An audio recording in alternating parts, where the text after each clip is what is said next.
The Chicago morning arrived with a cold, metallic bite, the kind that promised another day of relentless hustle.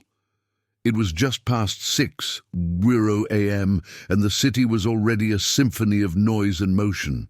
Steam billowed from manhole covers and coffee urns alike, mingling with the exhaust fumes of early buses groaning to a halt. Amid this river of hurried commuters, Chloe's food truck was an island of warmth. It was a small, meticulously organized universe on wheels, its bright yellow paint a stark contrast to the grey concrete jungle surrounding it. Every sizzle of bacon on her griddle, every fragrant puff of brewing coffee was a testament to her sheer effort. This was her kingdom, a small pocket of humanity carved out of an impersonal metropolis, all for the two small reasons who were her entire world. Chloe moved with an economy of motion that spoke of years spent in this confined space. Her face, though etched with the faint lines of exhaustion, was a mask of focused determination. Her dark hair was pulled back into a practical bun, a few stray strands escaping to frame a face that held no time for frivolity. A coffee-stained apron was tied snugly over a simple sweater, a uniform of her hard-won independence. Her hands, calloused from the grill and countless washed dishes, were a blur as she took orders, made change, and handed over paper-wrapped sandwiches. Yet, for a fleeting moment, her gaze would drift to the side of the truck where two small figures played, and the hard lines of her expression would instantly soften into a look of profound, protective love. She was a fortress, and they were the treasure within. He approached the truck like any other customer, just another man in a suit needing a caffeine fix before a day of corporate battles. Ethan was clearly in a rush, the knot of his expensive tie already loosened, as if he were preemptively surrendering to the day's stress. He ordered a black coffee, his voice distracted as he glanced at his watch. But as Chloe turned to hand him the cup, their eyes met, and the entire world seemed to lurch to a stop. Recognition struck them both like a physical blow, instant and paralyzing. Chloe's hand froze mid-air, her practiced composure shattering into a million defensive shards. For Ethan, the shock was a different kind of violent. It wasn't just her face that held him captive. It was a movement he caught just at the edge of his vision. His gaze was pulled to two small children, a boy and a girl, chasing each other in a joyful circle near the curb. They were twins, no more than 4 years old, their laughter a bright sound against the city's drone. But it wasn't their joy that stole the air from Ethan's lungs. It was their faces. He saw his own eyes staring back at him from the little boy's face, his own smile mirrored on the little girl's lips. The resemblance was absolute and shocking. He managed to stammer a single broken question, his voice a whisper. Chloe didn't need to answer with words. She simply held his gaze, her silent, steely confirmation, a truth more devastating than any shout. His world stopped. A life he never knew he'd lost had just appeared on a Chicago street corner. A single look can change everything, can't it? If stories about these life-altering moments resonate with you, subscribing to our channel helps us share more of them. The city's cacophony rushed back in, filling the void left by their silent, earth-shattering exchange. For Chloe, the noise was a welcome distraction, a familiar chaos she could retreat into. She turned away from Ethan, her movements becoming brisk and mechanical as she began her end-of-day routine, wiping down counters and packing away supplies. But for Ethan, the sounds of Chicago were a distant, muffled hum.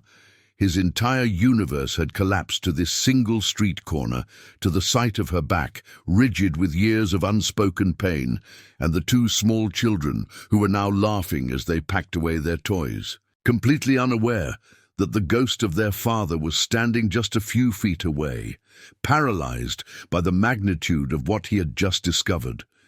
He was a stranger watching a family portrait he was meant to be in. 5 years ago, their world had been a different one, painted in the warm, hopeful colors of a Chicago summer.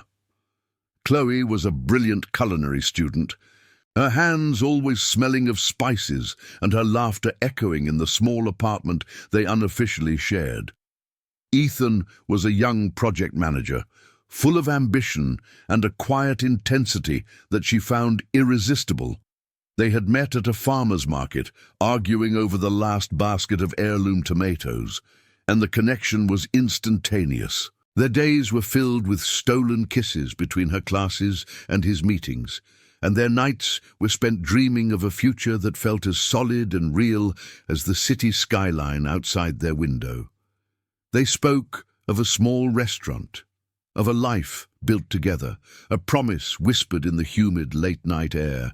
The end came not with a bang, but with a slow, agonizing fizzle of misunderstanding. A crucial promotion required Ethan to travel unexpectedly, and a series of missed calls and unreturned messages, compounded by his own work-induced stress, created a chasm between them.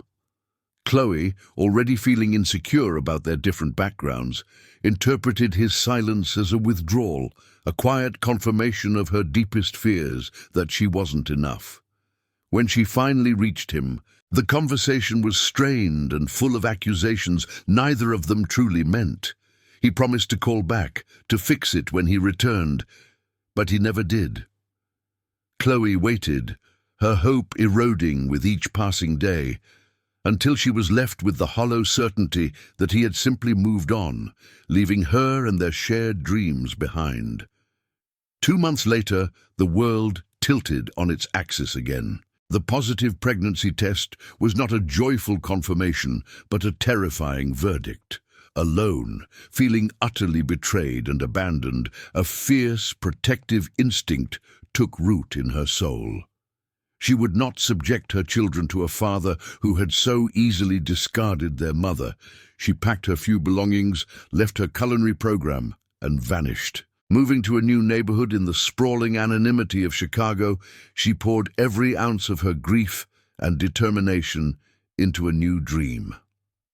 The food truck wasn't just a business, it was a declaration of independence. A fortress built with her own 2 hands to protect the tiny, innocent lives that now depended solely on her. Back in the present, Ethan remained rooted to the spot for hours. He cancelled his meetings with a series of curt texts, his professional world dissolving into insignificance. From the discreet distance of a coffee shop across the street, he watched her. He saw the sheer physicality of her labor, the way she lifted heavy crates and worked the grill with relentless efficiency. He saw the kindness she showed a homeless man, giving him a warm sandwich without taking any money. He watched her break up a squabble between the twins, her stern voice softening instantly as she knelt to wipe their tears.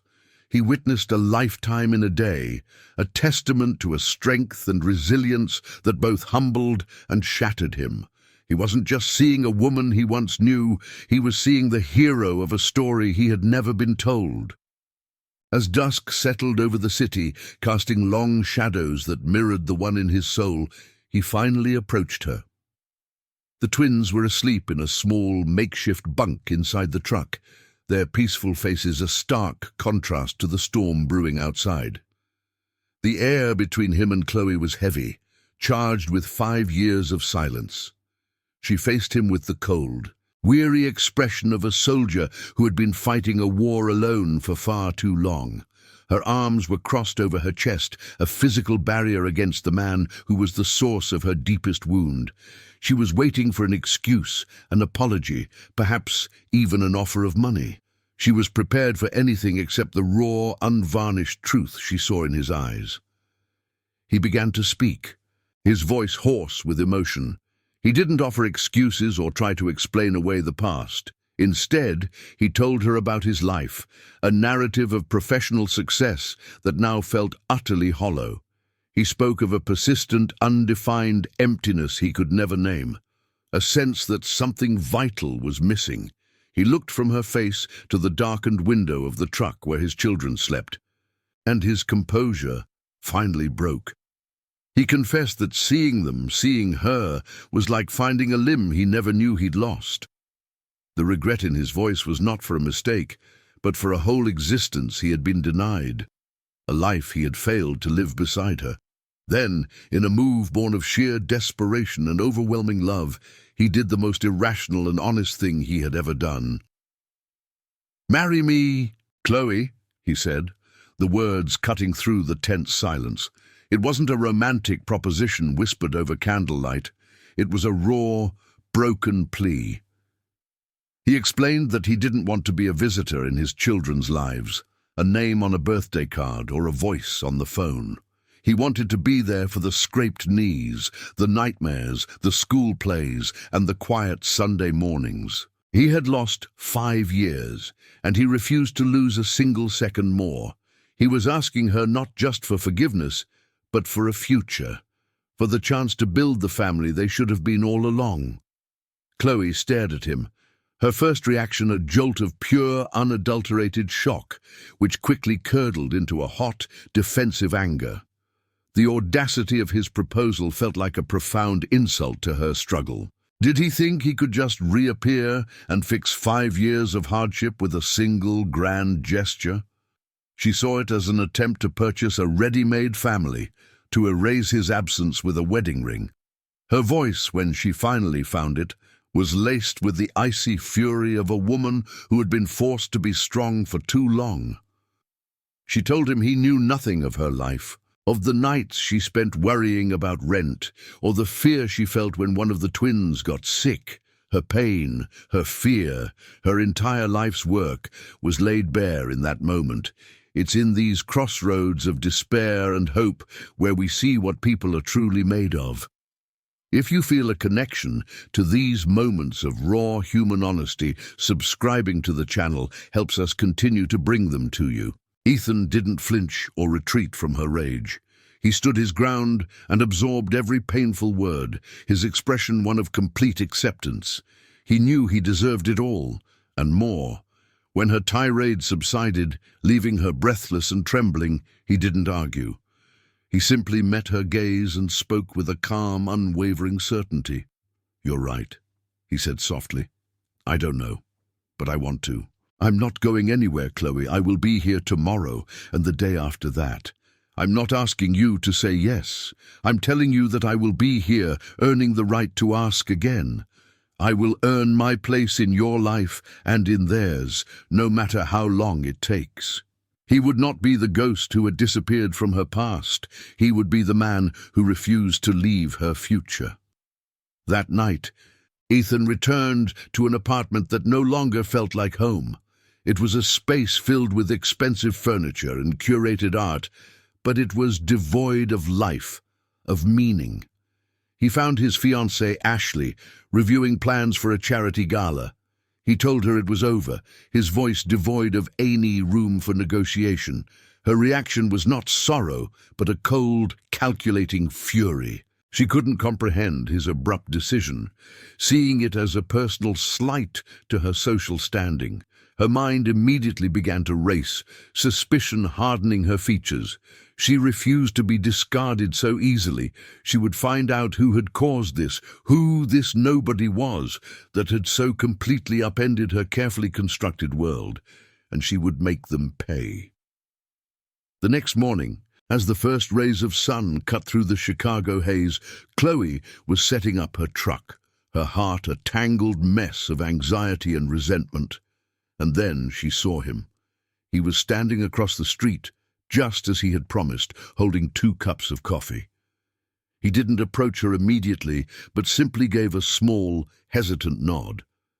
An hour later, when her propane tank sputtered out mid-rush, he was there with a new one before she even had to ask. He didn't speak of marriage or the future. He just helped. He kept a respectful distance from the twins, but engaged them in a game of peekaboo that earned a tentative giggle from Maya.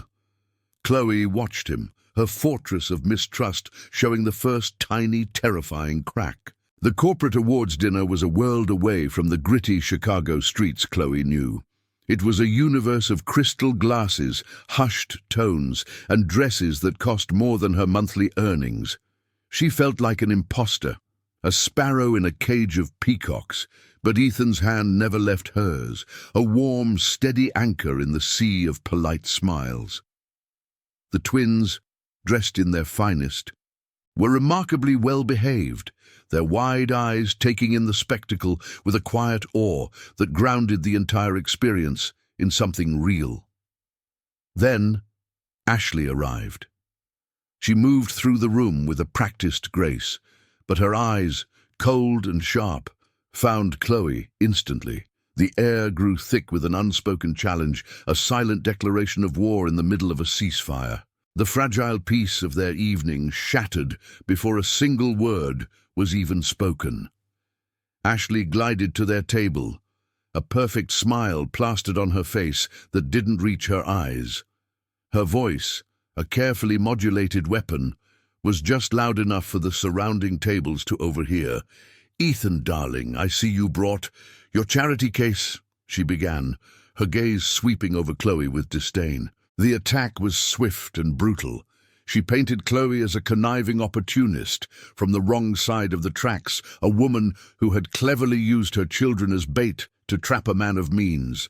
Each word was a calculated blow designed to humiliate, to isolate, to reinforce Chloe's deepest insecurities. The room's ambient chatter died down, replaced by a symphony of whispers and curious stares. Chloe sat frozen, her dignity a thin shield against the poison, the pain of the accusation burning behind her eyes. Ethan didn't raise his voice. He didn't engage in the messy public spectacle Ashley craved. Instead, he squeezed Chloe's hand once, a silent promise, and stood up.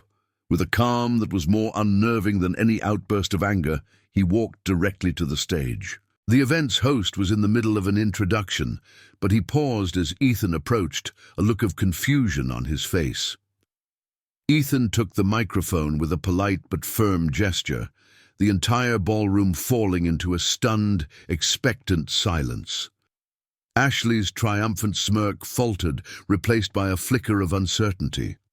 Chloe watched, her heart hammering against her ribs, suspended between terror and a desperate, burgeoning hope. He wasn't running from the fight. He was changing the entire battlefield, putting himself at the very center of it for everyone to see. His voice filled the cavernous room, not with anger, but with a profound, unwavering clarity.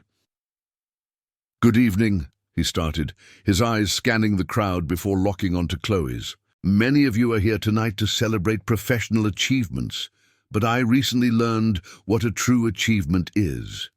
He told them all about a woman who ran a food truck, who worked from dawn until dusk, who had built a life and a home for 2 incredible children entirely on her own.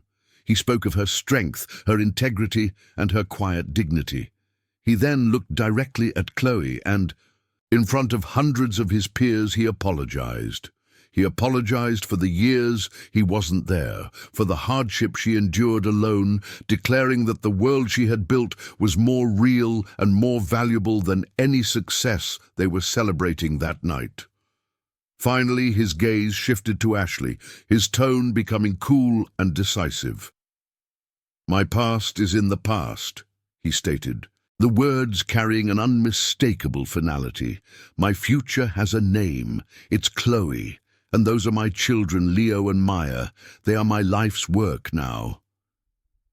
He placed the microphone gently on the podium, the soft thud echoing in the silent room, and walked away from the stage, leaving his old life behind him. He didn't spare a glance for the shocked faces or the rising tide of murmurs. He walked straight back to Chloe, knelt beside her chair, and took both of her hands in his. In that single public act of devotion, he hadn't just defended her, he had chosen her, completely and irrevocably. Every last wall around her heart crumbled, replaced by the certain breathtaking knowledge that she was finally home. The ride home from the awards dinner was filled with a profound and unfamiliar silence. It wasn't the heavy, charged silence of their first reunion, but a soft, settled quietude that felt like coming home after a long journey. The twins were asleep in the back seat, their small chests rising and falling in rhythm. completely unaware that their entire world had just been irrevocably and beautifully altered. A week later, they stood before a judge at City Hall, Leo and Maya serving as the sole witnesses, clutching small bouquets of wildflowers. There were no elaborate decorations or a crowd of guests, only the four of them, and a promise that felt more solid than any contract Ethan had ever signed. For Chloe, who had fought so hard to be a fortress for her children, this was the moment she finally unlocked the gate and let someone else stand guard with her. They bought a house on a tree-lined street, a modest two-story home with a sprawling backyard that immediately became the twins' kingdom. It wasn't the sleek, modern apartment Ethan had left behind, but it was filled with something that place never had: life. Together, they found a permanent home for the yellow food truck, transforming it into a charming neighborhood cafe called Chloe's Corner. Ethan handled the business plans and permits with the same dedication he once reserved for corporate projects, while Chloe designed a menu that was a love letter to the culinary dreams she thought she had abandoned. He wasn't erasing her past or rescuing her from her struggle. He was simply helping her build upon the incredible foundation she had already laid all by herself, brick by painful brick. Ethan's own transformation was the most profound of all. The man who once measured his days in deadlines and profit margins now measured them in scraped knees, bedtime stories, and the specific, intricate rules of building the perfect Lego castle. He learned that Leo was fiercely competitive at board games and that Maya hummed when she was concentrating on a drawing. He became a fixture at parent-teacher conferences and the designated pancake chef on Saturday mornings. His colleagues noticed a change in him, a quiet contentment that had replaced his restless ambition. He had spent years climbing a corporate ladder, only to discover that true success was found on the ground, teaching his son how to ride a bike and holding his daughter's hand on the way to school. 5 years later, on a warm Sunday afternoon, the sounds of laughter spilled from the backyard of their home. Leo and Maya, now 9, were engaged in an epic water balloon fight under the shade of a large oak tree. From the porch, Chloe watched them, her hand resting protectively on the gentle swell of a new pregnancy. Ethan came up behind her, wrapping his arms around her waist and resting his chin on her shoulder, their shared gaze fixed on the beautiful, chaotic life they had built. Their story wasn't a fairy tale of love at first sight, but a real-life testament to love at second chance, a choice made every single day. Seeing a family find its way back to each other is a powerful thing, and if you agree, subscribing to the channel makes it possible for us to share more journeys just like this one.